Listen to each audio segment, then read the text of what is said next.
আসসালামু আলাইকুম। সংবাদে আপনাদের সবাইকে স্বাগতম জানাচ্ছি। আমি তানভীর হাসান। শুরুতেই সংবাদ শিরোনাম। যুদ্ধের অবসান চান পুতিন, ট্রাম্প। জাপান, অস্ট্রেলিয়া ও ভারতীয়রা নিজেদের জন্য খারাপ মনে করে ট্রাম্পকে। গাজার ত্রাণ প্রত্যাশীদের গুলি করে বুলডোজার দিয়ে মাটি চাপা দিয়েছে ইসরায়েল। যুদ্ধের অবসান চান পুতিন, ট্রাম্প। ইউক্রেনের সঙ্গে চলমান যুদ্ধের অবসান চান রুশ প্রেসিডেন্ট ভ্লাদিমির পুতিন। এমনটাই জানিয়েছেন যুক্তরাষ্ট্রের প্রেসিডেন্ট ডোনাল্ড ট্রাম্প। তিনি বলেছেন, পুতিন এখনও চান ইউক্রেন যুদ্ধ শেষ হোক। বুধবার হোয়াইট হাউসে সাংবাদিকদের সঙ্গে কথা বলার সময় প্রেসিডেন্ট ট্রাম্প বলেন, প্রেসিডেন্ট পুতিনের সঙ্গে তার বিশেষ প্রতিনিধি স্টিভ উইটকফ ও জামাতা তথা অনানুষ্ঠানিক উপদেষ্টা জ্যারেড কুশনারের বৈঠকের পর তার এ ধারণা হয়েছে। তার ভাষায় তাদের ধারণা খুব স্পষ্ট, পুতিন যুদ্ধ শেষ করতে চান, তিনি একটি সমঝোতায় পৌঁছতে চান। গত মঙ্গলবার মস্কোতে পুতিনের সঙ্গে উইটকফ ও কুশনারের বৈঠক হয়। এর পরদিন ট্রাম্প এ মন্তব্য করলেন। পুতিনের সঙ্গে সেই বৈঠকে ইউক্রেন যুদ্ধবিরতি নিয়ে ওয়াশিংটনের সংশোধিত খসড়া শান্তি প্রস্তাব নিয়ে আলোচনা হয়। ট্রাম্প জানান, তিনি মঙ্গলবার রাতেই কুশনার ও উইটকফের সঙ্গে কথা বলেছেন। তিনি বলেন, তারা পুতিনের সঙ্গে যথেষ্ট ভালো একটি বৈঠক করেছেন। এরপর কি হয় তা আমরা দেখব। ট্রাম্প আবারও দাবি করেন, তিনি প্রেসিডেন্ট থাকলে ইউক্রেন যুদ্ধ শুরুই হতো না। তার ভাষায়, পুতিনের সঙ্গে জ্যারেড কুশনার ও স্টিভ উইটকফের খুব ভালো বৈঠক হয়েছে, তবে এটা দুপক্ষের ব্যাপার। সমঝোতা হলে দুপক্ষকেই রাজি হতে হবে। অন্যদিকে বুধবার রুশ প্রেসিডেন্টের সহযোগী ইউরি উশাকভ বলেন, ইউক্রেন সংকট সমাধানের ক্ষেত্রে রাশিয়ার মতামত বিবেচনায় নিতে প্রস্তুত যুক্তরাষ্ট্র। তিনি সাংবাদিকদের বলেন, পরিবেশ ইতিবাচক। মার্কিনরা দীর্ঘমেয়াদী সমাধানে পৌঁছতে সর্বোচ্চ চেষ্টা করতে প্রস্তুত, এমন সমাধান যা আমাদের লক্ষ্য পূরণেও সহায়তা করে। এর আগে বুধবার এক প্রতিবেদনে বার্তা সংস্থা রয়টার্স জানায়, ইউক্রেন যুদ্ধের অবসানে সম্ভাব্য শান্তি চুক্তি নিয়ে 5 ঘণ্টার বৈঠকের পরও যুক্তরাষ্ট্রের সঙ্গে কোনো সমঝোতা হয়নি বলে রাশিয়া জানিয়েছে। মস্কোর ক্রেমলিনে প্রেসিডেন্ট ভ্লাদিমির পুতিন এবং আমেরিকান প্রেসিডেন্ট ডোনাল্ড ট্রাম্পের শীর্ষদূতদের আলোচনার পর বুধবার এ তথ্য জানানো হয়। জাপান, অস্ট্রেলিয়া ও ভারতীয়রা নিজেদের জন্য খারাপ মনে করে ট্রাম্পকে। যুক্তরাষ্ট্রের প্রেসিডেন্ট ডোনাল্ড ট্রাম্পকে নিজেদের দেশের জন্য খারাপ মনে করেন জাপানি, অস্ট্রেলিয়ান ও ভারতীয়দের বেশিরভাগ। এছাড়া বেশিরভাগ অস্ট্রেলিয়ান ও ভারতীয়রা মনে করেন এশিয়ার জন্য ট্রাম্প সরকার উপকারীর চেয়ে বেশি অপকারী। রয়টার্সের প্রতিবেদন অনুযায়ী বৃহস্পতিবার 4 ডিসেম্বর যুক্তরাষ্ট্র, অস্ট্রেলিয়া, জাপান ও ভারতের উপর চালানো একটি জরিপের ফলাফলে উঠে এসেছে এ তথ্য। 4টি দেশই মার্কিন সামরিক জোট কোয়াডের সদস্য।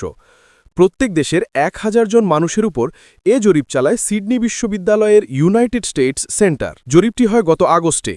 এতে দেখা গেছে 56% অস্ট্রেলিয়ান, 54% ভারতীয় এবং 59% জাপানি বলেছেন ট্রাম্পের প্রেসিডেন্সি তাদের দেশের জন্য খারাপ। জরিপে অংশ নেওয়া 42% অস্ট্রেলিয়ান বলেছেন যুক্তরাষ্ট্রের সঙ্গে মিত্রতা তাদের দেশকে সুরক্ষিত করেছে, যা 2024 সালের তুলনায় 14 পয়েন্ট কম। অপরদিকে 47% জাপানি বলেছেন মার্কিনীদের সঙ্গে মিত্রতা থাকায় তারা সুরক্ষিত, তবে যুক্তরাষ্ট্রের সাথে মিত্রতা ধরে রাখার ক্ষেত্রে বেশিরভাগ মানুষ মত দিয়েছেন। এদিকে চীনের ক্ষেত্রে তারা ভালো মত দিয়েছে। জরিপে অংশ নেওয়া 48% অস্ট্রেলিয়ান, 40% মার্কিনী, 58% জাপানি এবং 46% ভারতীয় বলেছেন চীন এশিয়ার জন্য ভালোর চেয়ে বেশি খারাপ। 59% জাপানি বলেছেন চীনকে মোকাবেলা করার ক্ষেত্রে তাদের দেশ খুবই দুর্বল। গাজার ত্রাণ প্রত্যাশীদের গুলি করে বুলডোজার দিয়ে মাটি চাপা দিয়েছে ইসরায়েল।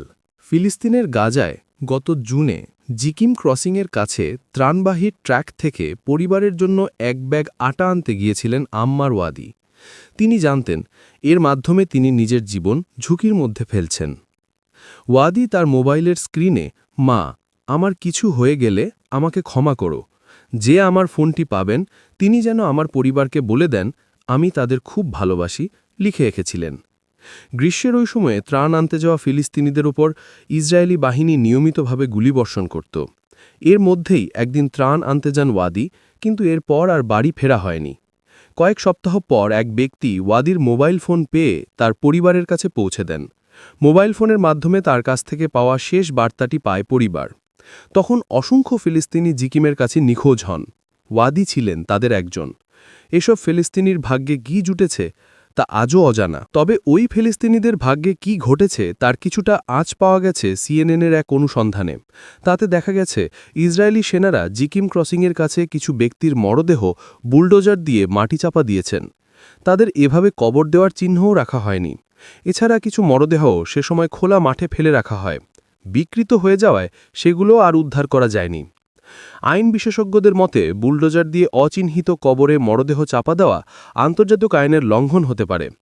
অসংখ্য ফিলিস্তিনি জিকিমের কাছে নিখোঁজ হন। ওয়াদি তাদের একজন। এসব ফিলিস্তিনের ভাগ্যে কি জুটেছে তা আজও অজানা। সিএনএনের পর্যালোচনায় দেখা গেছে ক্রসিংয়ের কাছে থাকা ত্রাণপ্রত্যাশীরা ইসরায়েলি সেনাদের নির্বিচার ছোড়া গুলিতে নিহত হয়েছেন। জিকিমের আশপাশের শত শত ছবি ও ভিডিও এবং প্রত্যক্ষদর্শী ও স্থানীয় ত্রাণবাহী ট্রাকের চালকদের সাক্ষাৎকারের উপর ভিত্তি করে এ পর্যালোচনা করা হয়েছে। কৃত্রিম উপগ্রহের ছবিতেও ত্রাণপ্রত্যাশীরা যে এলাকায় নিহত হয়েছেন সেখানে বুলডোজারের তৎপরতা চোখে পড়েছে। ইসরায়েলের দুজন সাবেক সেনাদস্যুর সঙ্গে কথা বলেছে সিএনএন। তারা যুদ্ধের সময় গাজার অন্যত্র ঘটে যাওয়া এমন সব ঘটনার বর্ণনা দিয়েছেন যেখানে ফিলিস্তিনিদের মরদেহ অগভীর কবরের মধ্যে বুলডোজারের মাধ্যমে চাপা দেওয়া হয়েছিল। এ বিষয়ে কথা বলার অনুমতি না থাকায় তারা নাম ও পরিচয় গোপন রাখতে চেয়েছেন। ইসরায়েলি প্রতিরক্ষা বাহিনী বা আইডিএফ মরদেহ সরাতে বুলডোজার ব্যবহারের কথা অস্বীকার করেছে। তবে মাটি চাপা দেওয়ার সময় বুলডোজার ব্যবহার করা হয়েছে কিনা সেই বিষয়ে তারা কোনো মন্তব্য করেনি। সেখানকার দৃশ্য দেখে আমরা স্তম্ভিত হয়ে গেলাম। যে মরদেহ উদ্ধার করেছি তা পচে গেছে। মরদেহগুলো অনেক দিন পড়েছিল। মরদেহের কিছু অংশে কুকুরের খাওয়ার চিহ্নও চোখে পড়েছিল। আইডিএফ সিএনএনকে জানিয়েছে জিকিমের আশপাশে বুলডোজারের উপস্থিতি নিয়মিত কার্যক্রমের অংশ ছিল, যা বিভিন্ন কাজে ব্যবহার করা হতো। Oxford Institute for Ethics, law and armed কনফ্লিক্টের সহপরিচালক জেনিনা ডিল বলেন, আন্তর্জাতিক আইন অনুযায়ী যুদ্ধে বিবদমান পক্ষগুলোকে মরদেহ এমনভাবে কবর দেওয়ার জন্য সহযোগিতা করা উচিত যাতে সেগুলো শনাক্ত করা যায়। ডিল আরও বলেন, মরদেহ নিখোঁজ হওয়া ঠেকানো এবং পরিবারের সদস্যরা যাতে তাদের স্মরণ করতে পারেন সেটি এ আইনের উদ্দেশ্য। এছাড়া মরদেহ বিকৃত কিংবা এর সঙ্গে অসৌজন্যমূলক আচরণ করা হলে তা ব্যক্তিগত মর্যাদার লঙ্ঘন হিসেবে গণ্য হতে পারে। এটি জেনেভা চুক্তির আওতায় যুদ্ধপরাধ। আইডিএফ মরদেহগুলো যেখানে চাপা দিয়েছে সেখানে কোনো চিহ্ন রেখেছে কিনা এখনও সেটি একটি প্রশ্ন হিসেবেই রয়ে গেছে। তবে আইডিএফের গোপন তথ্য ফাঁস করা এখনের সাবেক সদস্য সিএনএনকে জানিয়েছেন 2024 সালের জানুয়ারির শুরুতে তার ইউনিট 9 জনকে কবর দিয়েছিল কোনো চিহ্ন না রেখে। আইডিএফ এ বিষয়ে সিএনএনের প্রশ্নে কোনো উত্তর দেয়নি। ওয়াদি নিখোঁজ হওয়ার প্রায় 6 মাস পার হয়ে গেছে। তিনি কোথায় আছেন তার পরিবার এখনও সেই উত্তর পায়নি। গত 11 সেপ্টেম্বর সামাজিক যোগাযোগ মাধ্যমে দুটি ভিডিও প্রকাশিত হয়। সেখানে দেখা গেছে অনবরত গুলিবর্ষণের মধ্যে ফিলিস্তিনিরা দল বেঁধে জিকিম এলাকা থেকে পালাচ্ছেন। এ সময়ে তারা আটার বস্তা বহন করছিলেন। ভিডিওতে অন্তত একজন আটা বহনকারীকে পেছন থেকে গুলি করতে দেখা যায়, যা দৃশ্যত আইডিএফের একটি অবস্থান থেকে করা হচ্ছে। কৃত্রিম উপগ্রহের চিত্রের মাধ্যমে সিএনএন এটি শনাক্ত করেছে।